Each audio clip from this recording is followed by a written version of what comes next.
यह क्रूर बाघ समुद्र में कूद गया, शिकार करने के इरादे से। किनारे बैठा आदमी यह देखकर जोर से हंस पड़ा, लेकिन जल्द ही बाघ मुड़कर उसी की ओर तैरने लगा। आदमी के चेहरे की मुस्कान पल भर में गायब हो गई और वह घबराकर लाइफ बोट में कूद पड़ा। बाघ नाव पर चढ़ना चाहता था, लेकिन चिकनी सतह की वजह से वह सफल न हो सका। तभी आदमी को नाव पर एक कुल्हाड़ी मिली। यह बाघ को मारने का सबसे सही समय था। उसने जोर से चिल्लाकर खुद को हिम्मत दी, लेकिन बाघ की आंखों में झांकते ही उसका दिल पिघल गया और वह वार नहीं कर सका। बाघ की करुण आवाज सुनकर उसका मन और भी दुविधा में पड़ गया। वह पूरी रात नाव पर बैठा रहा और अगली सुबह उसने लकड़ी का बेड़ा समुद्र में उतार दिया, फिर एक तख्ती सीढ़ी की तरह नीचे फेंकी और बाघ के चढ़ने से पहले ही खुद कूदकर बेड़े पर चढ़ गया। अगली सुबह जब बाघ आराम कर रहा था तो आदमी ने नाव से सारा राशन बेड़े पर उतार लिया। सामान गिनते समय एक बड़ी मछली जाल में फंस गई। आदमी ने झटके से जाल खींचा और कुल्हाड़ी से उसे मार डाला। मछली का रंग फीका पड़ते देख वह टूटकर रो पड़ा, क्योंकि यह उसकी जिंदगी का पहला शिकार था। उसने भगवान से माफी मांगी और मछली को नाव पर फेंककर बाघ को खिला दिया। रात को अनगिनत चमकते जेलीफिश समुद्र में तैरने लगे। आदमी उस नजारे में खो गया। तभी अचानक एक विशाल व्हेल पानी से बाहर उछली और बेड़ा उलट गया। सारा राशन और पानी समुद्र में बिखर गया। अब इस अंधीन समुद्र में उसके पास ना खाना था ना पानी।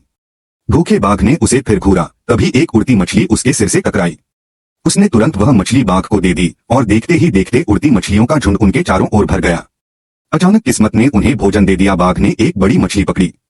आदमी ने इसे अपने वर्चस्व का मौका समझा और लकड़ी का डंडा उठाकर बाघ से भिड़ गया। उसकी धमक के आगे बाघ पीछे हट गया, हालांकि वह मछली देने को तैयार नहीं था। लेकिन आदमी की नजरों में दृढ़ता देखकर बाघ मान गया और उड़ती मछलियों से पेट भरने लगा। आदमी ने बड़ी मछली को साफ किया और खाकर सुकून पाया, लेकिन उसे एहसास हुआ कि समुद्र में जिंदा रहने के लिए बाघ को काबू करना जरूरी है। उसने डंडा लेकर बाघ की ओर कदम बढ़ाए। बाघ डरकर गर्जने लगा, लेकिन तभी आदमी ने उसे मछली का टुकड़ा बढ़ाकर अपना भरोसा जताया। धीरे धीरे उसने बाघ को पालतू बना लिया।